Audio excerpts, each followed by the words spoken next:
दोस्तों, आपने कई बार ऐसा देखा होगा कि गर्मी की वजह से दूध की मार्केट में सप्लाई कम हो जाती है, लेकिन दूध से ही बनने वाले पनीर की बिकने वाली क्वांटिटी में कोई फर्क नहीं पड़ता।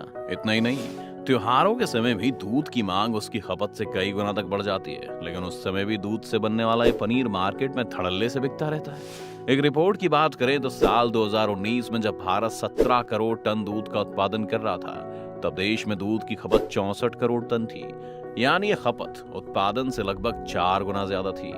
ऐसे में सवाल ये उठता है कि क्या हम नकली पनीर खा रहे हैं? आइए जानते हैं नकली पनीर कैसे बनता है। आमतौर पर आज के समय में खाने से जुड़ी किसी भी चीज का बिना मिलावटी होना काफी मुश्किल है। आजकल नकली पनीर बनाने के लिए मिलावटी खोर अलग अलग तरीके इस्तेमाल करते हैं। सबसे पहले बात करते हैं सिंथेटिक पनीर को बनाने की। इसमें सबसे पहले अच्छी क्वालिटी वाले दूध में से उसकी क्रीम को अलग किया जाता है। इस दूध से क्रीम को तब तक निकाला जाता है जब तक उस दूध के सारे पौष्टिक तत्व खत्म ना हो जाएं। दूध में से जब क्रीम को निकाल लिया जाए तो इसे सिंथेटिक मिल्क के नाम से जाना जाता है। पनीर बनाने के इस प्रोसेस में अब सिंथेटिक दूध में अरारोट मिला लिया जाता है, जो दूध को गाढ़ा करने का काम करता है। आपकी जानकारी के लिए बता दें कि अरारोट आमतौर पर रसोई में काम आने वाला सफेद रंग का बारीक पाउडर है, जो अक्सर आलू की टिकिया बनाते समय यूज किया जाता है। नकली पनीर को बनाने के प्रोसेस की बात करें तो अब इस सिंथेटिक दूध को फाड़ने के लिए इसमें छेने का पानी मिलाया जाता है और एक बड़ी कढ़ाई में तेज आंच पर फॉर्मेलिन मिलाने के बाद देर तक पकने के लिए छोड़ दिया जाता है। बता दें कि फॉर्मेलिन दूध में इसलिए मिलाया जाता है क्योंकि ऐसा करने के बाद बनने वाला पनीर लंबे समय तक फ्रेश दिखता है। जब पनीर काफी गाढ़ा और पकने के बाद पूरी तरह से बनकर तैयार हो जाता है तो इसमें से पानी को निकाल दिया जाता है और ठंडा करने के लिए छोड़ दिया जाता है, और ऐसे तैयार हो जाता है बाजार में बिकने वाला नकली पनीर। कुछ फैक्ट्रीज में इस नकली पनीर को बनाने के लिए दूध की जगह पाउडर का इस्तेमाल भी किया जाता है। सबसे पहले दूध पाउडर में पाम ऑयल मिला दिया जाता है। आपको बता दें कि दूध पाउडर पनीर को मुलायम बनाने का काम करता है, और ऐसा इसलिए किया जाता है ताकि बाजार में कस्टमर के खरीदते वक्त असली और नकली पनीर के बीच पहचान करना मुश्किल हो जाए।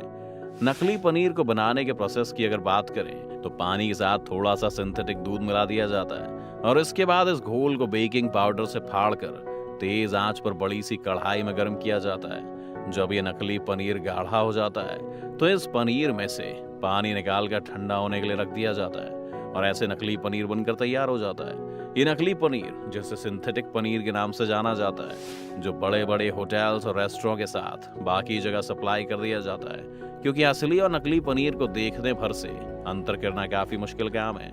इसका फायदा उठाकर कई बार बड़ी बड़ी दुकानें भी इसे बेचने से पीछे नहीं हटती है। लेकिन इस तरह का पनीर खाने के बाद आपकी सेहत खराब हो सकती है, तो समझ लीजिए कि जो पनीर आपने खाया वो असली नहीं बल्कि नकली है। इस नकली पनीर बनाने का एक तरीका और है जो बहुत ही खतरनाक है। इस प्रोसेस में सबसे पहले मिलावटखोर दूध में से क्रीम को निकाल देते हैं, और जब इस दूध में से क्रीम को निकाल लिया जाता है तो ये दूध बेकार हो जाता है, जिसके बाद इस दूध से ना तो मक्खन बनाया जा सकता है और ना ही दूध से बनी कोई और चीज। अब शुरू होता है नकली पनीर को बनाने का काला खेल। बिना पौष्टिक वाले दूध में सबसे पहले सोडियम बाइकार्बोनेट मिलाया जाता है, जो दूध को काफी गाढ़ा कर देता है, और फिर इसे धीमी आंच पर काफी देर तक गर्म होने के लिए छोड़ दिया जाता है। इसके तुरंत बाद इसमें पाम ऑयल के साथ दूध को फाड़ने के लिए बेकिंग पाउडर मिला दिया जाता है, और तैयार हो जाता है बिल्कुल असली दिखने वाला स्पंजी नकली पनीर।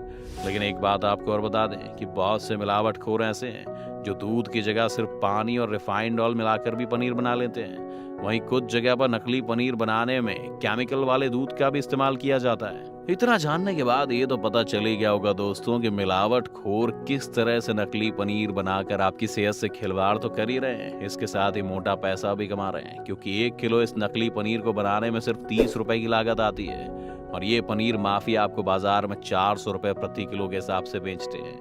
अब सवाल ये उठता है कि आप किसी पनीर की असली और नकली की पहचान कैसे कर सकते हैं? जहाँ तक असली पनीर की बात है तो ये बिल्कुल मुलायम होता है और इसका रंग बिल्कुल दूध की तरह सफेद होता है।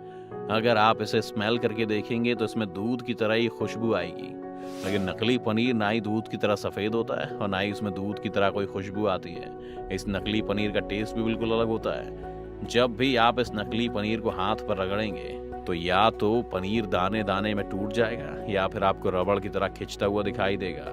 नकली या मिलावटी सामान खाने से कैसे होता है नुकसान? जहाँ तक एक अच्छी क्वालिटी वाले पनीर की बात है तो इसमें कैल्शियम, प्रोटीन जैसे पोषक तत्व और एंटीऑक्सीडेंट्स पाए जाते हैं। रेगुलर तौर पर एक सही मात्रा में पनीर खाने से शरीर में प्रोटीन की कमी दूर होती है और शरीर की ग्रोथ भी सही तरीके से होती है। लेकिन अगर आप बाजार में मिलने वाले नकली पनीर को खाते हैं तो इसकी वजह से आपको टाइफाइड, डायरिया, पीलिया और अल्सर जैसी खतरनाक बीमारी भी हो सकती है। इतना ही नहीं, नकली पनीर खाने के बाद आपको पेट दर्द, सिर दर्द, स्किन इरिटेशन और इंडाइजेशन जैसी कई समस्याएं हो सकती हैं। कानून मिलावटी सामान बेचने और बनाने पर क्या कार्रवाई करता है? आपको बता दें कि हर जिले में फूड ड्रग एडमिनिस्ट्रेशन होता है जो समय समय पर मिलावटखोरों के खिलाफ अभियान चलाता रहता है। किसी भी त्योहार के समय काफी एक्टिव रहता है और शहर गांव भर की दुकानों से भी सैंपल लेता रहता है। खराब या घटिया क्वालिटी का सामान बेचने वालों पर कानूनी कार्रवाई की जाती है। तो दोस्तों, आप पनीर के नकली और असली होने का पता कैसे लगाते हैं? हमें कमेंट करके जरूर बताएं। लेकिन उससे पहले हमारे चैनल को सब्सक्राइब करने के बाद वीडियो को लाइक और शेयर जरूर कर दें।